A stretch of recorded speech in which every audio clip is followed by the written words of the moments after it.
العواف عليك يا كريم. العفو عليك يا ياسمين. منور. بنورك. طيب للناس اللي مش عارفة كريم، أنا وهو متجوزين بقالنا 15 سنة. السنة آم، دي 15. السنة دي بقالنا يس 15 مايلستون. سنة الحمد لله، يا رب دايما العمر كله يا رب. نمسك الخشب. لا. و طبعا يعني ان انا عملت البودكاست ده از ان هو حبيت فيه ان انا to share my healing journey في السنين اللي فاتت دي. you've been my partner من قبل الهيلينج و يس throughout الهيلينج يعني ومستمرين. يس. وانا آه، شاركت في هذا الهيلينج، طبعا وابتديت ما انا هو انا ابتديت لسه انا بقى هيلينج لنفسي. ما هو انا بقى كنت لسه بقول انه ان انا لحد دلوقتي كل الناس اللي انا يعني الحمد لله اللي شاركوا معايا في البودكاست هي الناس اللي كانت بيج سبورت ليا في الهيلينج، والناس اللي هي كانت ليها الدور يعني. فاكيد انت ليك الدور الاهم الحمد لله. وكنت دايما شرف بوشنج وليا مي. والله. والنهارده يعني انا مش جايه انه يعني لما قلت لك تعالى انا عايز اصور معاك البودكاست، حسيت ان انا مش الفكره ان احنا نقول انه احنا بارتنر ناجح او مش ناجح او صح. ايه اللي احنا ناجحين فيه، لكن ممكن نشارك It's a حاجات journey، حلوة. لسه it's a لسه journey. journey، لسه ماشية ومستمرة، يا رب. ومحتاجة دايما يبقى فيها نوع من ال continuous healing motivation، milestones وهكذا. جميل. طيب لو انا قلت لك يا كريم في ال15 سنة دول، مم. اقول لك بقى الاسئلة اللي انا نفسي اسالها لك من زمان. ال15 سنة دول ايه اكتر؟ انا بشوفك ان انت، انا عارفة يعني الحاجات اللي انت يعني I'm proud ان انت عملتها في حياتي وفي حياتنا as a family. بس انت بالنسبة لك انت ايه الحاجة اللي انت حاسس ان هي الاكومبلشمنت اللي انت you are most proud of during ال15 سنة او من اول ما يعني انا وانت عرفنا بعض؟ طبعا هو ال accomplishment أكبر حاجة هي building this family أو having this family. وأعتقد إن ده يعني الجيرني بتاعت الهيلينج دي خلتنا إن إحنا نبقى أكتر، آه، it opened our eyes أكتر our situation as a family. عايزين نروح فين، عايزين نبقى فين، آم، عايزين ولادي يبقوا فين، عايزين إحنا نبقى فين، عايزين.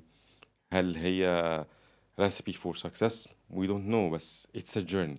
وده مم. اللي احنا اعتقد ان احنا we're shooting for. يمكن حتى الهيلينج جيرني ده ابتدينا ان احنا نشوف طيب احنا الحاجات دي ممكن نطبقها ازاي على الولاد، أه هيفيدنا احنا ازاي. اعتقد ان دي حاجة برضو من الحاجات اللي خلتك to explore yourself في حتة البودكاست والكلام ده كله. وده برضو it helped me in a way، سواء في شغل، سواء في motivation، سواء في where are we going، او ان احنا نحاول نحدد الطريق ما عمره ما بيبقى ستريت، في شمال، في يمين، في ديتورز، في حتت كتير. بس المهم ان احنا نبقى عندنا الانتسيبيشن ده، عارفين رايحين فين، محددين خطواتنا وهكذا. اوكي. ما قلتليش برضو حاجة معينة انت proud of بس او accomplishment، بس متهيألي ان الهيلينج اللي احنا بدأناه. يس. وانا بس حابة اوضح للناس الهيلينج معناه انه احنا بدأنا ان احنا مش لازم البني ادم يبقى عنده مشكلة في حياته علشان يبتدي يدور على حل. ممكن ان الحياة بتوصل بعد مثلا 7 8 سنين 10 سنين من الجواز انه في stability في كل حاجة، بس there is something missing او there is always room for improvement. فان احنا بدأنا ان احنا open up على طب ما نشوف موضوع مثلا psychology، ما نشوف. وكنا دايما انا وكريم يعني الحاجة اللي بصراحة انا دايما يعني بقول الحمد لله ان انت يعني كنت بتسابورتنج، يعني كنت بيج سابورت ليا فيها وكنت بتساعدني جدا. ان انت دايما عندك الاوبن مايند ده ان انت let's try something new، اللي هي طيب ماشي نروح نجرب counseling، نروح نجرب coaching، نروح نشوف الناس دي بتقول ايه، نروح نحضر workshops، يس. نقرا، نحضر حاجات. يعني عمرنا ما قلنا ليه، ما احنا كويسين، مم. ما احنا حلوين مع بعض. we don't need. او بسمع دايما الناس تقول لا لا لا، انا مش محتاجه احضر workshop، انا مش محتاجه اتعلم ده او مش محتاجه اعرف ده. ومفيش ابروتش قلنا عليه لا، يعني سواء انه كونسلنج ليه لا، كوتشنج ليه لا، آم، آه، حاجات كلها يعني هوليستيك ابروتش ليه يس. لا. فدي كانت يعني ده المقصود بالهيلينج جيرني اللي احنا عملناها يعني او اللي احنا بدأناها. اعتقد ان الناس محتاجة ان هي تبقى more open minded. و open minded مش بمعناه السطحي بتاع أنا open minded، لا open مم. minded exploration for a better يعني mindset أو صح better mind healing أو better تبقى الحالة النفسية أحسن. صح تحسن، انا دايما تحسن بسميها تحسن، تحسن انه احنا بالظبط كويسين، بس ايه بالظبط المانع من ان احنا نكون احسن. بالظبط. والعواف. والعواف، صح، ان احنا نجرب العواف دي اهم يس حاجة، ان احنا نفضل كده طول الوقت ان احنا بندور على العواف، وبنحاول ان احنا نبقى بناخد عافية اكتر لحياتنا بالظبط. ولولادنا وكده. طيب احنا عندنا اسماعيل عنده دلوقتي 14 سنة. انا بالنسبة لي لو سألتني الاكomplishment، اول accomplishment بالنسبة لي يعني كان في علاقتنا كان جوازنا في مم. حد ذاته، لان هو كان big challenge لحاجات كتير مش هنتكلم فيها النهاردة نتكلم فيها طبعا النهارده خالص. ولا بعدين. بس جوازي انا وكريم فعلا كان challenge كبير، واحنا انتصرنا فيه الحمد لله. الحمد لله. لو اسماعيل النهارده بياخد الخطوة دي، ايه الادفايسز؟ عارفه لسه بدري طبعا، ابني حبيبي. لو النهارده اسماعيل بياخد الخطوة دي او بيختار بارتنر، مم. ايه الادفايس اللي انت تديها له؟ هساعده ان هو يبقى more open minded more healthier من الناحية العقلية. آه، يختار بطريقة ما تبقاش بطريقة سطحية، تبقى بطريقة يبقى grounded. لما يبقى مش بيختار، لما يبقى في situation where there is a potential partner مم. for his life. ويبتدي ان هو يفهم the other side. ال other side ده بيفكر في ايه او بيفكر ازاي او what suits ال other side. لان ودي يمكن احنا اتعرضنا ليها من في الكوميونيتيز اللي احنا دخلنا فيها او سوشيالي او whatever. ان دايما بيبقى فيه الشخص اللي هو بتبقى علاقة الناس شايفاها ان هي علاقة مثلا بقى لهم 10 سنين متجوزين، 15 سنة متجوزين whatever، بس تبقى one sided. ليه؟ بيبقى الراجل او الست بيبقوا شايفين ان هما اللي عندهم الحق، او شايفين ان هما اللي grounded، فهم اللي they're driving this relation. فكرة الريليشن الناجحة، ويعني I'm not claiming ان هي يعني عشان احنا يعني آه. يعني فكرة الريليشن الناجحة ان هو both sides يبقوا فاهمين كل بارت او كل سايد بيبقى ايه الاكسبكتيشنز بتاعته، ايه النيدز بتاعته، إيه اللي يرضيه، ايه اللي ما يرضيهوش، يبقى في نوع من الكومن اندرستاندينج او كومن جراوندينج. مم. ده مهم. واعتقد ان هي دي اكتر حاجه ممكن البني ادم يشتغل فيها مع حد يهمه. مم. يعني ان انا اشتغل مع اسماعيل في فكره ان هو you have to find a common ground. You have to understand. You have to لازم دايما فكره عدم الجادجمنت. الجادجمنت ده اه. حاجه خطيره جدا. مم. على فكره الجادجمنت مطلوب، بس مش مطلوب بالليفل ده في ايه ريليشن. مطلوب في الليفل ده في شغل. مطلوب في الليفل ده في هاو او الناس ده انا ممكن اتعامل معاهم. مم. to surround myself with مم. I'll judge ان انا I have to surround myself بناس اذكياء او ناس اي كيو كويس او ناس تفيدني. مم. بس في حتة الريليشن الجادجمنت لا لازم يبقى لو. ليه؟ لان ما ينفعش يبقى فيه judgment مع finding common ground او understanding. ليه؟ لان لازم الواحد يبقى فاتح لنفسه او فاتح صدره ان هو to understand ال other side بيفكر ازاي او محتاج ايه او ايه needs بتاعته وهكذا. ف اعتقد دي اكتر حاجه محتاج اشتغل فيها او محتاجين نشتغل فيها مم.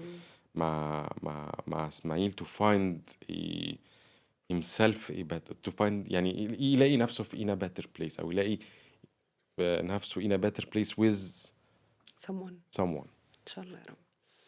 محظوظة عامة هي. الحمد لله. طبعا عندي كلام كتير ممكن أقول في الموضوع ده، حبيب ماما، بس مش هنتكلم فيه النهاردة. طب كريم، عايزة أسألك على حاجة تانية. تفتكر إيه ال biggest challenge في حياتنا أو في حياتك as a father؟ مم. خلينا نبدأ as a father. الbiggest challenge هي ابتدت بفكرة لأن إحنا برضه خلّفنا بدري جدًا. ابتدت بفكرة إن هو الأول محتاجة يعني كنت محتاج إن أنا أو أخدت وقتي to understand إن أنا I'm a father. مم. دي أخدت وقت كبير. والjourney دي برضه طوِّلت لإن محتاج أحُط نفسي in a place where أيوه ما هو أنا father. I have to be grown up أو إن أنا أبقى يعني حاطط نفسي في الlevel ده. وفي نفس الوقت محتاج إن أنا to put myself in his shoes عشان أقدر أفهمه وأقدر أوجهه وأقدر إن أنا أساعده. it took time و it's still in the process يعني هي مش حاجة instant يعني أكيد. فدي this is one of many challenges أكيد. نوصل إزاي إن إحنا يبقى في نوع من ال understanding for his needs for my needs as a father. ونوصل لcommon ground عشان هو برضو يبقى في نوع من ال process for maturity.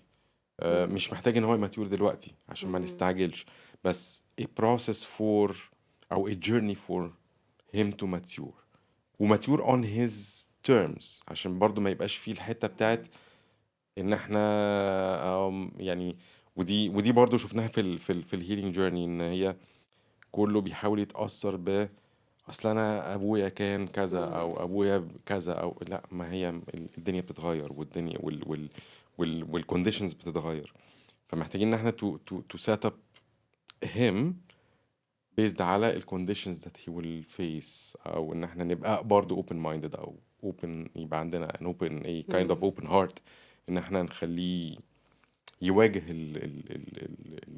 الدنيا بالchallenges بتاعتها اللي هو هيشوفها اللي احنا ما نعرفهاش صح بس صح انا بحس برضو انه في حاجة لازم اقولها في الحتة دي انه احنا بدأنا بغلطة كبيرة ان احنا يعني كنا بنحاول دايما ان احنا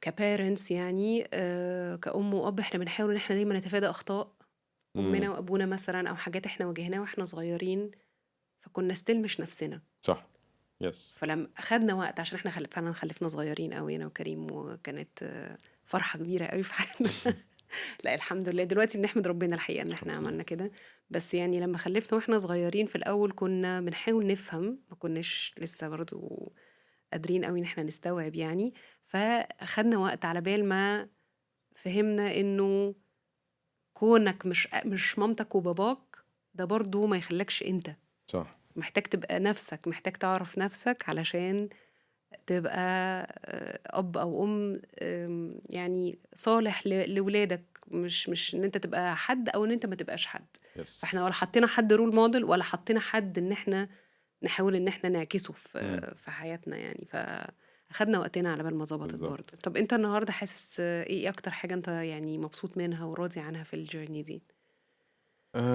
مبسوط عنها فكرة ان احنا اعتقد ان احنا we accomplished اللي احنا نفسنا فيه او مش هقدر اقول halfway بس احنا في الطريق اللي احنا صحيح ما خططنا ما عملناهوش planning بس وصلنا لحتة راضيين صح والرضا ده يمكن اكيد اي بني ادم يبقى او اي فاميلي تبقى عندها نيدز بس الحته وجود ان احنا راضيين ده مخلينا ممكن نبقى بنفكر في حاجه باتر نحط بلان بطريقه ريلاكست ما يبقاش فيها الستراجلز اللي هي بتاعت اصل انا عايز اعمل كذا عشان كذا لا في نوع من الريلاكست مود عشان نقدر ان احنا نتحرك بطريقه احسن اكيد في برضه ستيل challenges وفي نوع من الريزيستنس بتاع الحياه طبعا بس دي اكتر حته انا شايفها suitable لوضعنا الحالي ونفسي ان هي تكمل بالطريقه دي وبرضه حته ان احنا نفسنا ان احنا to start going to the next level اللي هو بتاع تحضير اسماعيل ل what's next.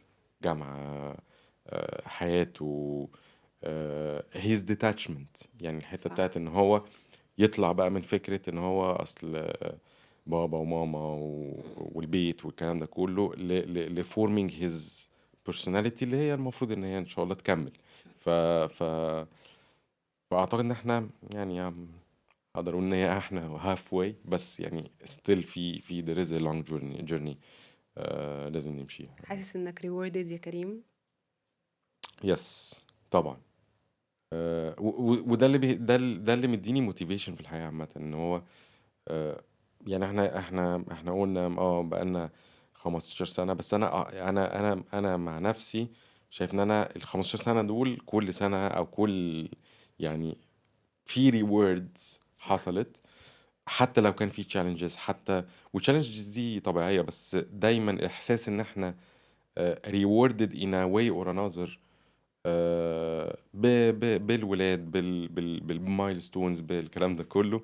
فلا طبعا حاسس ان انا دايما in a continuous reward.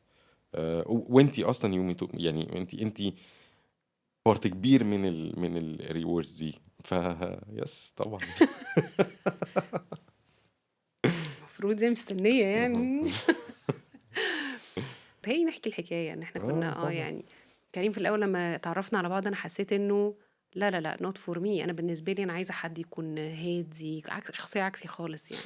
كريم كان زيي قوي في ان هو بيهزر يس وعلى طول بيعمل مقالب وصوته عالي ومش عارف ايه، لاود. فحسيت ان انا وهو هنبقى. وبعدين يا حبيبي هو كان مفضوح، فالناس كلها تيجي تقول لي طب ايه كريم ايه، اقول لهم لا لا لا مش يعني so not me. بس as a colleague he was amazing. يعني أنا حبيته الأول كشخص، طريقة شغله إزاي جميلة.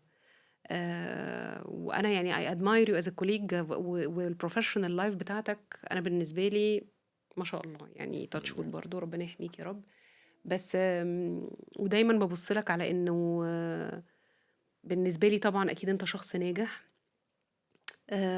بحب فيك إنه professional life بتاعتك ان انت ماشي فيها في حتة ان انت when you're setting goal انت راجل بتعرف تبلان. مم. when you set a goal you achieve it. الحمد لله. وبحس ان انت السر في ده انه اولا انت you achieve، يعني او ان انت بتسات realistic goal، دي اول حاجة. وطبعا اكيد عندك support system رهيب في حياتك. بالظبط. يس. فهرجع بس الترانزيشن عندي في حتة انت الورك لايف بالانس بتاعك، مم. عشان احنا كان عندنا فيه مشكلة. يس not anymore الحمد لله. الحمد لله. احكي لي كده الورك لايف، لو انت النهارده عايز تديني تيبس، لو انت عايز تديني الخلاصة في حتة الورك لايف بالانس. انا اعتقد ان term work life balance ده طلع من الكوربريت ك كمسكن بنادول للناس، عشان يميك شور ان هو there is a sort of an existence للكوربريت. عشان كده ويمكن الناس اللي بتشتغل في مالتي ناشونالز هيلاقوا دايما عندهم نوع من عندهم applications that helps them في يعني نوع من الهيلينج او نوع من السبورت النفسي. صح.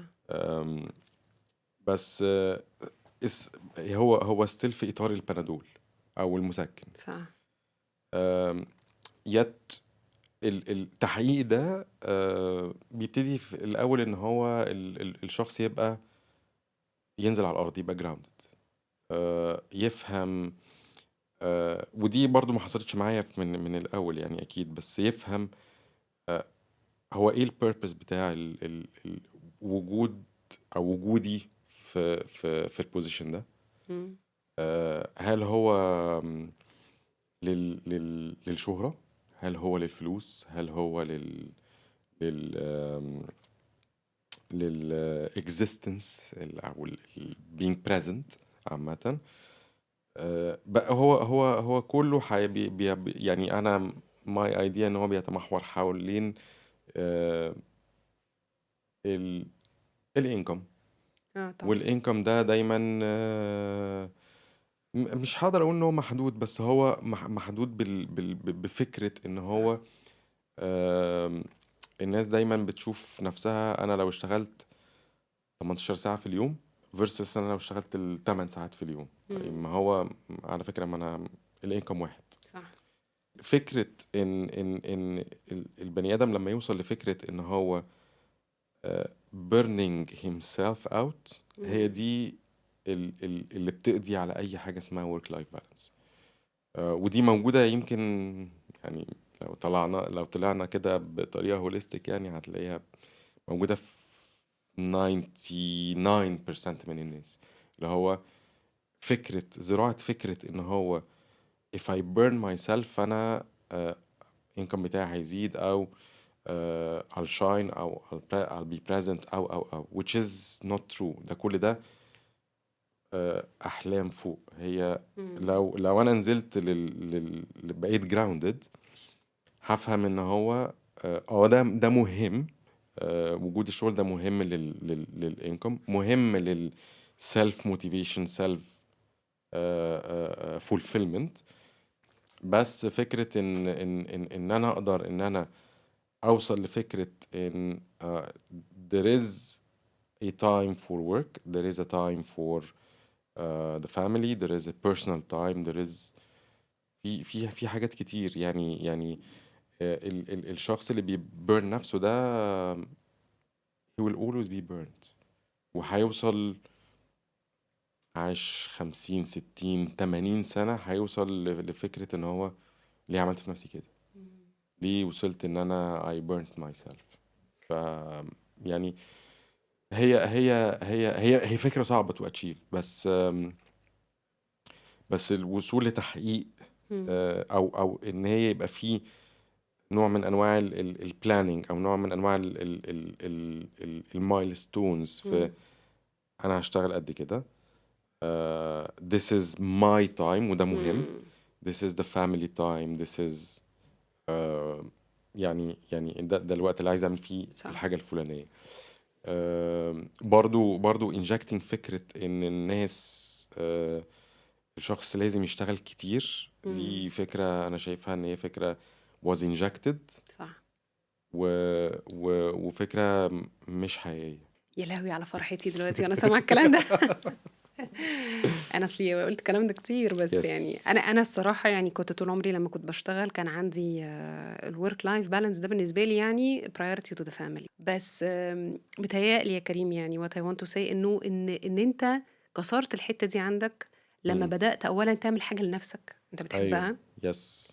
وبدأت ان انت تحس يعني الناس اللي هي دايما بتواجه مشكله في حته الورك لايف بالانس دي، انا هنصحها نصيحه تجرب تعمل حاجة لنفسها. يس يعني بالظبط. علشان تبريك حتة الشغل دي بان انت تعمل حاجة to your family مش ناجحة. يس لازم بالظبط. تبتدي الأول ان انت تكسرها بان انت تلاقي حاجة صح. انت بتتبسط فيها تطلع تعملها، وبعدين تبص تلاقي نفسك بقى بدأت ان انت ايه ده، طب في حاجات تانية ممكن ان انا اعملها، طب ما ابتدي اهدى، طب على فكرة انا لما هديت شوية واتسحبت شوية من الشغل مشي برضو زي ما هو، ما يس تأثرش خالص، بالظبط. الدنيا تمام، مرتبي هو ماي performance هي. فلو ما أثرتش على شغلك متهيألي ان هي دي هي برضو ابتدت بالهيلينج افكت، يعني الامباكت بتاع الهيلينج اللي احنا مشينا فيه ان هو ده برضو ابتدى اكيد يفتح طبعا. حتت بتاعت ده انا يعني كان وانا صغير نفسي اعمل حاجة، صح. او نفسي explore this activity or this or this or that. ف ده برضو خلى يبقى فيه نوع من انواع لا there is a time for myself, there is a صح. time for my family.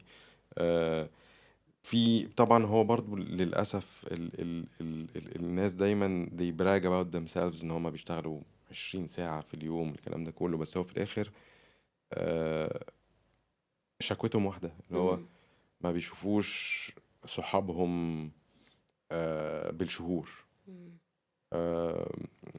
وده على فكرة دي حاجة ما بتتعوضش بال بالنجاح في نجاح في بالنجاح الكارير. بالكوربريت، ما بتتعوضش حتى بالكوربريت what is called corporate friends، لأن هو ما فيش corporate friends. هما they are colleagues and they will still be colleagues. الفريندز هم الاولد فريندز اللي هم كانوا بارت من الجروينج اب وبارت من الحياة.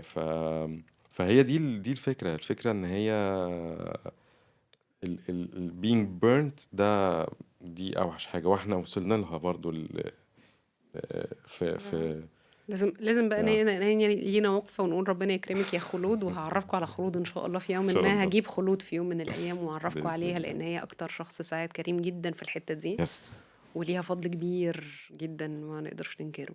وبرضو هقول نصيحة برضو يعني لأي واحدة في موقفي كانت شايفة البارتنر بتاعها، جوزها، حد قريب منها بيحرق نفسه قوي في الشغل، ما تقعديش ان انتي تزني وتبوش وتتخانقي، لان انتي will be extra load عليه. من المهم ان انتي تدي سبورت، تشيلي الحمل على قد ما تقدري. ما تقوليش طب انا مش شايله علشان هو، لا يعني مش ذكاء يعني انك صح. تعملي كده. في سنين كتيرة قوي كريم كان بيسافر كتير جدا، وانا كنت طول الوقت انا لوحدي مع الولاد، وكنت بحاول اكون يعني الحمد لله I think ان انا I succeeded، بس كنت بحاول ان انا اكون very supportive ليه وادعمه في شغله ده، لان هو مش ناقص. يعني مش الحل ان انت تساعديه بانك تبقي لود اكتر. حاولي ان انت تخفي اللود عنه على قد ما تقدري، وتديله السبورت اللي هو محتاجه عشان شغله. ومش هي دي الطريقة اللي تخلعيه بيها أو يفوق بيها لأهمية الورك لايف بالانس. هو هيسيب ده لما يلاقي حاجة بيحبها. مم. وأحيانا بتكون الرجالة عندها نوع من، مش عايزة أقول كلمة addiction، بس الرجالة بتحب قوي السكسس في الكارير. انت يس. انت الأول يا كريم قولي انت you define success ازاي؟ انا بالنسبه لي السكسس is personal success. يعني ده برضو على فكره دي حاجه من الحاجات اللي ساعدتني في ان انا ابقى surviving في الكوربريت. الناس دايما بتدور على السكسس ان هو انا هعمل حاجه فالناس تسقف لي. اه آه، انا عمري ما دورت على clapping، عمري ما دورت على being on a stage او لان انا برضو مقتنع internally ان دي حاجة يعني اقتناعي الشخصي ان هي دي it's something fake. ف السكسس هي ان انا اعمل حاجة ترضيني مم. بالنسبة للشغل، يعني حاجة تكون مرضية ليا انا شخصيا. آم، حاجة based on my standards. أكيد طبعا يعني في guidelines في طبعا. الكوربريت، ده شغل كوربريت في الآخر، بس aligning ال guidelines دي مع my mindset and my success factors هي دي المهمة بالنسبة لي. آم، ودي برضو أنا وصلت لها يعني. ما هوش مش من day one، بس فكرة إن أنا النهاردة أوصل انا ايه يرضيني اه that can be aligned مع الكوربريت. خلاص I'm good, I'm happy, I feel myself successful. عشان احنا لو رحنا لحتة ان هو انا عايز ارضي مم. حد بدون داعي، هي دي اللي بتوصل لحتة being burnt out. مم. أم، انت عايز تقول انه لو انت سبتها للمانجمنت مثلا، خلينا نقول، او التوب بلاير اوف مانجمنت، دول هيفضلوا طول عمرهم دايما بيطلبوا اكتر، يعني مهما طبعا. انت عملت يس. هيفضلوا يطلبوا اكتر. يس. وبحس ان انت برضو من الذكاء بتاعك ان انت دايما بتعمل اسسمنت لنفسك بغض النظر عن نظرة مدير ليك. انا بحب دايما ان انا ابقى فاهم انا فين.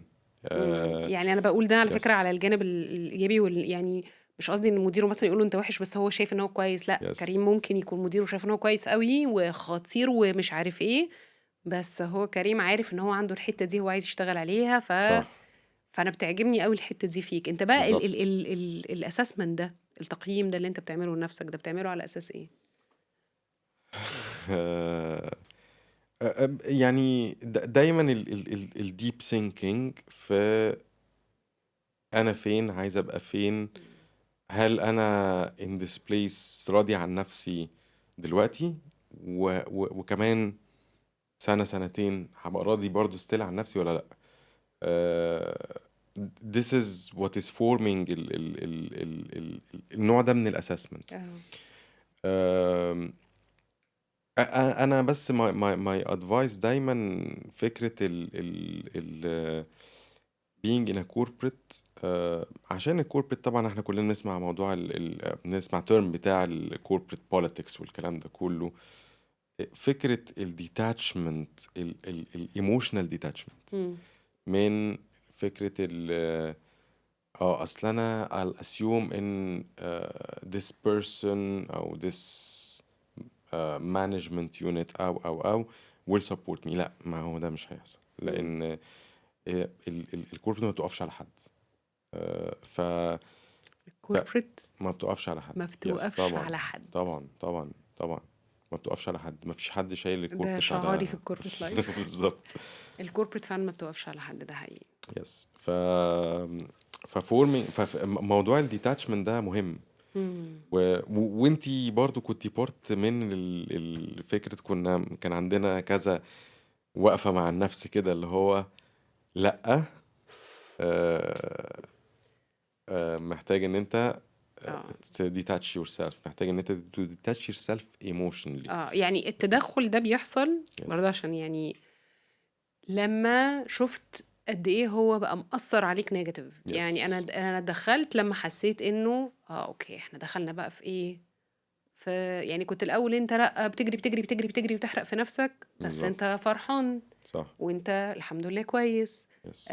راضي عنك مبسوط. وانا بشوف ان انت بالنسبه لك واحد من الناس اللي عندها الكارير فاليو عاليه جدا. بالظبط. Yes. I supported you. بس اول ما لقيت ان ده بدأ يبقى له دمج عليك، دمج على صحتك، بدأت احس انه لا، الموضوع بقى ماشي في اتجاه مش هو اللي احنا مخططين له مع بعض. فحسيت انه لا، نقف. Yes. لازم الست تبقى عارفة برضو امتى هتتدخل. فانا تدخلت فعلا في الوقت اللي حسيت انه اوكي في الوقت دامج. المناسب للمنتل هيلث اه والفيزيكال هيلث، الحمد لله. دي اهم حاجة. اهم حاجة يا جماعة ان الشغل ما يأثرش لا على صحتكم ولا على علاقتك ببارتنر ولا على علاقتك بولادك. يعني من الحاجات اللي انا برضو ريسنتلي للاسف اتعلمتها وندمانه، بس في نفس الوقت انا ما كانش عندي يمكن اوبشن قوي. انا خلفت اسماعيل واحنا صغيرين قوي. انه ان الام لما تخلف السنتين بتوع البيبي دول حقه. صح. دي حاجه انا ما كنتش للاسف واعيه قوي لاهميتها. نهار وكان نفسنا انا وانت لما اتجوزنا وقلنا يعني احنا مش هنخلف في الاول عشان احنا كانت دي خطتنا ان انا لما اخلف اقعد مع البيبي. للاسف اسماعيل ما قدرناش نعمل ده. واضطريت ان انا بعد 4 شهور انزل اخلص الماترنتي. ما كانش فيه ايامية حتى ولا unpaid ولا اي حاجه عندنا في الشركه. واضطريت ان انا انزل. سبته لماما صحيح، بس حاسه بتقصير وحاسه بجلد رهيب طبعا دلوقتي. واكتشفت اهميه انه لا، اللي تخلف لازم تقعد سنتين مع البيبي. True. دي حاجه مثلا مهمه جدا ما كنتش انا واعيه لها. فالشغل على قد ما هو بيبقى فيه temptation، على رأي كريم في الآخر هو income يعني. بتبقى طبعا للرجالة فيه more ambition، وفي ستات كتير برضو بتبقى عندها ambition صح. وعندها حاجة يعني بالنسبة لها الشغل ليه value. طبعا الكارير ليه value كل حاجة، أنا مش بنكر ده ومش بقلل من ده. ولو إن برضو في حاجة تانية أنا اتعلمتها برضو recently، إنه أنا feminist جدا. دي حاجة معروفة عني يعني. بس ليه بقول الكوربريت مش ليه مش للستات، او الشغل الكوربريت مش للستات؟ مش عشان الشغل فيها صعب ومش عشان الشغل فيها تقيل، لا، علشان الكوربريت لايف بتحرم الست من حتة الكرياتيفيتي. يعني لو هشتغل في كوربريت بتدعم فكرة الكرياتيفيتي وان الواحد يكون كرياتيف ويبتكر ويبقى عنده حتة انوفيشن كده وعنده حتة كرياتيفيتي لذيذة، والله اوكي. لكن الكرياتيفيتي بتقتل عند الست، سوري، الكوربريت بتقتل عند الست حتة الكرياتيفيتي. والكرياتيفيتي من الحاجات المهمة جدا في الفيمينين انرجي. Yes. فالست لما بتشتغل مهندسة وبتبقى كل يوم شغالة بنفس الروتين والبروسس وبتلف في لوب، ده بيقطع عندها خيط مهم جدا مع الكرياتيفيتي بتلوز تاتش وبتلوز جزء مهم جدا من الطاقة الأنثوية اللي فيها. غصب عنها خلاص بتتحول لحتة ماسكلين كده، فيا تعوضيها انك بقى تبقي بتعملي جنب الكوربريت لايف بقى دانسينج، بينتينج، كروشيه زي ما انا دلوقتي بعمل. اعملي حاجه فيها كرياتيفيتي جنب الكوربريت لايف علشان ما تبقيش انت الكوربريت لايف فيها ماسكيناليتي كتيره قوي. لو انت في الكوربريت رول بتاعك ده ما فيش اي كرياتيفيتي مثلا، فهتبقي دي ماسكلين انرجي. فانا مش بقول ان الست مش قدها ولا اي حاجه، بالعكس انا اشتغلت مع اجمل ستات شفتهم في الدنيا. يعني شفت ستات الحياة جميلة، وجميلة في الشغل معناها ان هي كانت بتحط تاتش برضه فيمينين. يعني انا دايما صح. مع الناس اللي يعني ويا ريت برضه الكوربريت تبقى واعيه عن ان هي عندهم النولج والاويرنس ان هم ان الست ده كان اد تاتش بتاعت الجود انفايرمنت، حته ان هي بتحول الشغل لهوم صح. بحاجات بسيطه. يعني ساعات كنت اجيب لهم مثلا ميل في الشغل نقعد، كنت اهزر، كنت اعمل حاجه دي حته فيمينين بتبقى spreading كده لايف مم. في الكوربريت انفايرمنت. للاسف احنا في الكوربريت مش واعيين لها قوي، وانا بشوف ان دي one of the يعني اهم مفاتيح السعاده. وتشيز انا بشوف ان السعاده شيء برضو مهم جدا في الكوربريت، ان الموظفين يبقوا قاعدين سعداء، مش بس مرتاحين او لا، يبقوا سعداء، لان ده بتطلع البوتنشال بتاعهم. هنخش في الحته الكوربريت دي للصبح. طب انت كنت يعني وانا كنت بشتغل وقت ما كنت في الكوربريت، كنت كنت راضي عن الورك لايف بالانس بتاعي؟ كنت حاسس ايه؟ لا اكيد احنا ما كناش راضيين عن الورك لايف بالانس بتاعنا احنا الاثنين. it was a messy صح. يعني وقت كان متلخبط جامد. صح. ليه؟ لان احنا كنا في الوقت ده واحنا الاثنين في الكوربريت كنا فريس رهيبة. ريس. وريس ذات led ان احنا we burnt ourselves حتى جوه الفاميلي نفسها. ف لا it was يعني لا صعبة. كانت مرحلة اكيد مطلوبة، صح. او اكيد يعني we had to pass through this. بس كانت مرحلة صعبة واخدت سنين in the process، واخدت سنين to detach، واخدت سنين to heal from او to يعني ان احنا نظبط وضعنا منها. ف لا يعني كانت مرحلة صعبة. وبرضو اخدتي وقت في حتة اللي هو ترجعي تاني في حتة ان هو being creative being ترجعي تاني للحتة الاقي بتاعت نفسي بالظبط تلاقي انا الاقي نفسك. نفسي ان يس انا يس ادور على نفسي واكتشفها. وبقول لكل الستات it's never too late. ما تحطيش obstacle فلوس ابدا في حياتك. لو عايزه حاجه هتعمليها او هتلاقي الاوبورتيونيتي، بس لما تلاقي الاوبورتيونيتي نطي، يعني ما تتاخريش. اول ما تلاقي الاوبورتيونيتي اجري رن. ما تقفيش تتفرجي على الاوبورتيونيتي وهي بتفوت من قدامك. رن، سيك ات، جامب تو ات. في ستات جميله جدا عارفه تعمل البالانس ده، بجد برافو عليها. يعني في ناس بتعرف تعمل ده وتعمل جنبه ارت، في ناس تعمل ده وتعمل جنبه جولري، في ناس تعمل ده وتعمل ده جنبه دانسينج.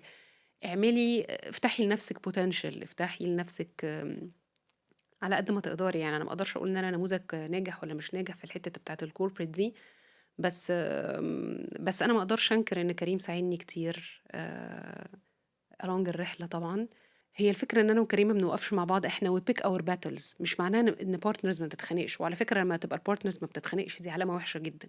بس انا وكريم بننقي ايه الخناقه، ايه اللي هنقف عنده، ايه بالظبط. الحاجه مش اللي اي هنقف حاجة يبقى فيها لا. طبعا. لا صح. يعني بالنسبه لنا خناقه اوكي ليها سبب، يعني مش ما بنوقفش عند الحاجات الصغيره. ممكن اقول ان السبب في ده انه احنا ربنا حطنا في اختبار كبير لما فريدة وهي عندها 2 اتشخصت بالسكر. فده فوقنا قوي لحتة انه بقينا نبص على الناس اللي حوالينا وهم بيتخانقوا ونقول الناس اللي في هبلة دي حاجات بتتخانق أهم. على ايه؟ أيوه أيوه في حاجات ايه أهم في الهبل اللي الدنيا. هم واقفين يتخانقوا عليه ده مش دي مش حاجة. صح.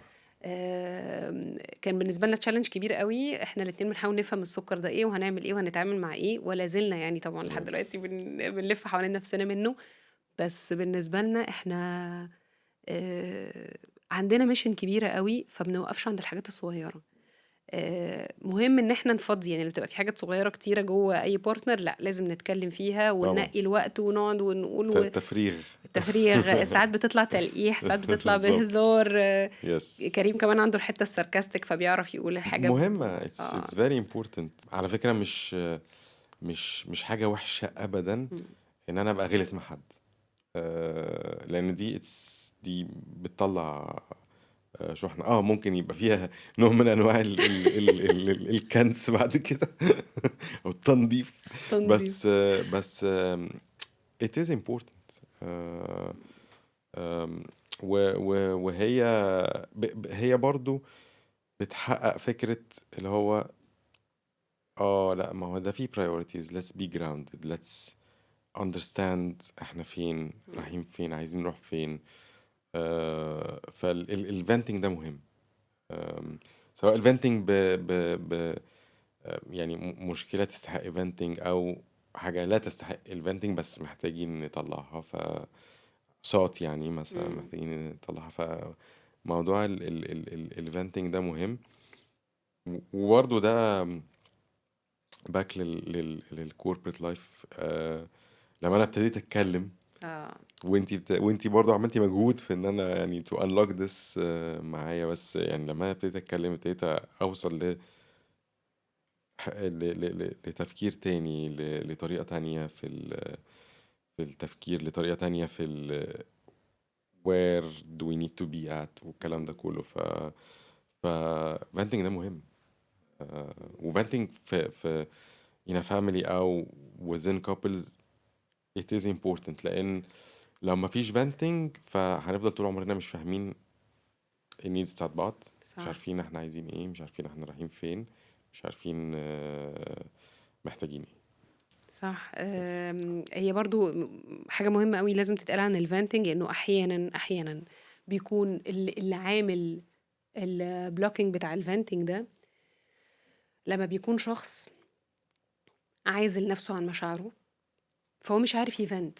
يعني لازم تفهم البارتنر اللي قدامك ده احيانا ممكن يكون بيفنت، بس هو بيقول اي كلام، بيزعق، بيتخانق، بيقول كلام irrelative او ملوش علاقة بالواقع. مش قادرة ان انا اربط ما بين الكلام اللي انت بتقوله او كلامك عنيف او كلامك ساذج او كلامك اهبل. صح. طب ما هو التركه كلها في الفنتنج، عشان الفنتنج ده يبقى صح نبني له بقى ايه بقى القاعده بتاعت الفنتنج. انه انا كشخص لازم ابقى متصل كويس جدا بمشاعري. دي بقى هنتكلم عليها في حلقات طبعا كتيره جدا. يس. انك تتعرف على مشاعرك، وانك تشيل الحيطه اللي انت بنيها بقى، ممكن تكون اتبنت منذ الطفوله وترومز وفيلم بقى، انه انت ما تتصلش بمشاعرك، فتبقى انت نفسك مش عارف انت حاسس بايه، او انت نفسك مش عارف انت بتفكر ازاي. فتبتدي تخبط، تبتدي تلوش، تبتدي تقول اي كلام، تبتدي تضرب كده كلمتين عند اي بارتنر، فالبارتنر ده يرد ونفضل نتريجر عند بعض حاجات كلها irrelevant مش هتساعدنا يعني في الاخر. ترو. فانا متهيألي ان الفانتنج برضو فادنا احنا الاتنين يس بعد كتير. ما احنا الاتنين توصلنا لان احنا نكونكت كويس قوي مع مشاعرنا، وان احنا نبقى يعني في تواصل ما بيننا كل واحد فينا ومشاعره. فالفنتنج بقى لانه بقى طالع مظبوط، يس. بتكلم عن حقيقة مشاعري، بحكي بكمان انه تون ايه مم. ده فعلا الحاجة اللي جوايا وقدرها قد كده، صح. ما هياش كده وما هياش كده، ده فعلا قدر الإحساس اللي أنا حاساه. فالتعبير عنه حتى بقى أسهل. صح. طيب احنا مفضلناش كتير، بس أنا يا كريم يعني حابة ان أنا أكيد انت إن شاء الله هتنورني تاني، بس على راسي. يعني حابة ان أنا استغل الفرصة دي ويمكن أشوي my gratitude، أو مفيش طبعا thank you enough هتقول يعني. بس بشكرك يعني بلاجر على والله الحلقة دي، يعني. وبشكرك على 15 سنة اللي شرف ليا احنا والله. و next to come بقى ان شاء الله، عشان تدي بقى الرجالة tips and tricks كده، تقول لهم ازاي تثبت الست اللي قدامك كده، تبقاش قادرة تنطق كلمة. يعني الناس لما بتشوفنا انا وكريم دايما بتحس انه ياسمين وشخصيتها ومش عارف ايه وبتاع، وانا بفضل اقول لهم طبعا لا انا مسيطرة طبعا الموضوع، بس الناس مش عارفة ان هو برج الاسد وانا برج الجوزاء. ودي حاجة وعلى فكرة دي حاجة أنا باحبها إنه يعني هو فكرة إن هو he's leading the relationship sometimes أنا I enjoy it ما أعرفش as a female as a Gemini بس أنا I enjoy sometimes being just led by كريم إنه هو واخد إيدي وهو اللي بيزق هو اللي بيجايد مي وهو طبعا قدام الناس أنا ماليش دعوة خالص لا ميرسي يا كريم وربنا ميرسي ليكي يخليك والله، لينا. يعني انا أنا عايز أسألك سؤال أخير صحيح اه أنت ليه شجعتني إن أنا أعمل بودكاست ده؟ عشان يعني I saw your potential أكيد طبعا. فكرة إن أنتي you went through برضو a plan و a journey و being creative في حتة ال ال ال ال ال ال يعني الميديا عامة و موضوع حاجتين مهمين جدا. you being a life coach ده it's an important milestone that خلاكي تعملي positive impact على ناس كتير الحمد لله احنا شفناهم او نعرفهم. الحاجة التانية الهيلينج جيرني اللي احنا خدناها واللي انت خدتيها. it's very important ان combining this مع موضوع اللايف كوتشنج ده important ان الناس تفهمه وتستفيد منه. يا رب دي كانت حاجة لا it is an important milestone ومايلستون حلو. الحمد لله الحمد لله. ثانك يو يا كريم ميرسي. متشكرة جدا بجد انا اللي شاكر ليكي والله. ربنا يخليك بشكركم جدا وإن شاء الله نتقابل تاني ونجيب لكم عواف جديدة وأسيبكم بالعافية إن شاء الله العواف باي.